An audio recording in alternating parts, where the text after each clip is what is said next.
नंदगावमध्ये दारूबंदीच्या विरोधात विरक्त मठाचे महास्वामी राजशेखर देवरू यांच्या उपोषणामागीची भूमिका त्यांनी स्पष्ट केली. यामध्ये त्यांनी सांगितले की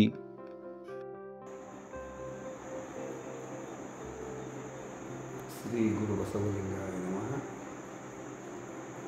ಇವತ್ತಿನ ದಿನಮಾನದೊಳಗೆ ಯುವಕರು ಹಾದಿ ತಪ್ಪಾಕಿರ್ತಾರೆ. ಇವತ್ತು ನಮ್ಮ ಭಾರತೀಯ ಸಂಸ್ಕೃತಿ ಅನ್ನತಕ್ಕಂಥದ್ದು ಉಳ್ಯಾಕೆ ತಯಾರಿಲ್ಲ. ಹಿಂದಿನ ಕಾಲದೊಳಗೆ ನಾವು ಹೇಳ್ತಿದ್ವಿ ಎಲ್ಲರೂ ಒಂದು ದುಕಾನಗಳ ಕಣ್ಣಿಗೆ ಕಾಣ್ತಾ ಇದ್ದು. ಕೆಲವೊಂದು ಊರಾಗರೆ ಏನೂ ಇದ್ದಿದ್ದೇ ಇಲ್ಲ ಸರಿಯ ದುಕಾನಗಳು. ಇವತ್ತು ಪ್ರತಿಯೊಂದು ಊರುಗಳಿಗೂ ಕೂಡ ಇವತ್ತು ಚಹಾದ ಅಂಗಡಿಗಿಂತ ಸೆರೆ ದುಕಾನಗಳು ಹೆಚ್ಚಾಗ್ಯಾವ.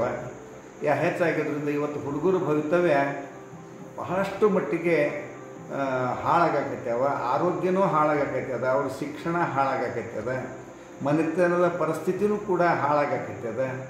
ಇವತ್ತು ಅರ್ಧ ವಯಸ್ಸಿನೊಳಗನೆ ಸಣ್ಣ ಸಣ್ಣ ಮಕ್ಕಳು ಇವತ್ತು ಶಾಲೆ ಕಲಿತಕ್ಕಂಥ 15-16 ವರ್ಷದ ಹುಡುಗರು ಸಹಿತ ಇವತ್ತು ಇದನ್ನು ಮಾಡಕತ್ತಿದ್ರೆ ಮುಂದಿನ ಪೀಳಿಗೆಗೆ ಏನು ಹೇಳಬೇಕು ಇವತ್ತು ಅನ್ನೋದಕ್ಕೆ ಬಹಳಷ್ಟು ಮನಸ್ಸಿಗೆ ತಾಪಾಗಿ ಎಲ್ಲರೂ ಕೂಡ ಇವತ್ತು ಇದರಿಂದ ಮುಕ್ತರಾಗಬೇಕು, ಸೆರೆ ಮುಕ್ತ ಆಗಬೇಕು ಎಂಬತಕ್ಕಂಥ ಸಂಕಲ್ಪದೊಂದಿಗೆ ನಾವು ಉಪವಾಸವನ್ನು ಮಾಡ್ತಕ್ಕಂಥ ನಿರ್ಣಯವನ್ನು ಮಾಡಿದ್ದೀವಿ.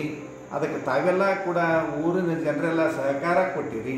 ಅದಕ್ಕೆ ಸುತ್ತಮುತ್ತಲಿನವರು ಕೂಡ ನೀವು ಬಂದು ಇದಕ್ಕೆ ಅನುಕೂಲ ನಾವೆಲ್ಲದೂ ರೀತಿಯಿಂದ ನಾವು ತಯಾರಾದೀವಿ ಅಂತ ತಿಳ್ಕೊಂಡು ಹೇಳಿದ್ರಿ. ಆದರೆ ಇವತ್ತು ಹುಡುಗರಲ್ಲಿರ್ತಕ್ಕಂಥದ್ದು ಆರ್ಥಿಕವಾಗಿರ್ತಕ್ಕಂಥ ಪರಿಸ್ಥಿತಿ ಒಳಗೆ ಇವತ್ತು ನಾವು ಎಷ್ಟರ ಮಟ್ಟಿಗೆ ಹಸರಾಸೀವಿ ಅಂತಂದ್ರೆ ಇವತ್ತು ಜೀವನದೊಳಗೆ ನಾವೇನು ಮಾಡಬೇಕು ಅನ್ನತಕ್ಕಂಥದ್ದೇ ಇಲ್ಲ. ತಂದೆ ಮಾತನ್ನು ಮಕ್ಕಳು ಇವತ್ತು ಕೇಳದಂತಹ ದಿನಮಾನಗಳು ಬಂದುಬಿಟ್ಟಾವ. ಅದಕ್ಕೆ ತಾವು ಒಂದು ಎಲ್ಲಿಯಾದರೂ ಒಂದು ಬಂಧನ ಬೇಕಾಗ್ತದೆ. ಈ ಬಂಧನ ಇಲ್ಲ ಅಂತಂದ್ರೆ ಇವತ್ತು ನಮ್ಮ ಭಾರತೀಯ ಸಂಸ್ಕೃತಿ ಅನ್ನತಕ್ಕಂಥದ್ದು ಏನೂ ಉಳಿಯೋಕ್ಕೆ ಸಾಧ್ಯ ಇಲ್ಲ. ಅದಕ್ಕೆ ಸಾಧ್ಯ ಆಗಬೇಕಾಗಿದ್ದರೆ ನಾವೆಲ್ಲ ಪ್ರತಿಯೊಬ್ಬ ಧರ್ಮಗುರುಗಳಾಗಿರ್ತಕ್ಕಂಥವ್ರೆಲ್ಲರೂ ನಮ್ಮ ಕರ್ತವ್ಯವನ್ನು ನಾವು ಮಾಡಾಕತ್ತಿದ್ರಂದ್ರೆ ಸಮಾಜದೊಳಗೆ ಎಲ್ಲರಿಗಿಂತಲೂ ಹೆಚ್ಚಾಗಿ ಇವತ್ತು ಯುವಕರು ಇವತ್ತು 20-30 ವರ್ಷದ 30-40 ವರ್ಷದ ಒಳಗಿನ ಹುಡುಗರೆಲ್ಲ ಸಣ್ಣ ಸಣ್ಣ ವಯಸ್ಸಿನವರು ಸಾಯಕತ್ತಾರೆ. ಕಾರಣ ಏನು ಅಂತಂದರೆ ವ್ಯಸನದಿಂದ ಎಲ್ಲರೂ ಬಹಳಷ್ಟು ಇದು ಆಗಿರ್ತಾರೆ. ಅದಕ್ಕೆ ವ್ಯಸನಗಳನ್ನು ಬಿಟ್ಟರೆ ಇವರು ಉಳಿತಾರೆ. ಆರೋಗ್ಯವನ್ನು ಕಳ್ಕೊಂಡಾರ, ಅವ್ರು ಕ್ಯಾನ್ಸರ್ಗಳಾಗಕತ್ಯಾವ, ಮತ್ತು ಏನೇನು ಲಿವರ್ಗಳು ಖರಾಬ್ ಆಗಕತ್ತಿ. ಯಾಕೆ ಆಗಕತ್ಯಾವ ಅಂತ ತಗೊಂಡ್ರೆ ಈ ವ್ಯಸನಗಳಿಂದ ಮಾಡಕತ್ತಿರ್ತಕ್ಕಂಥದ್ದು.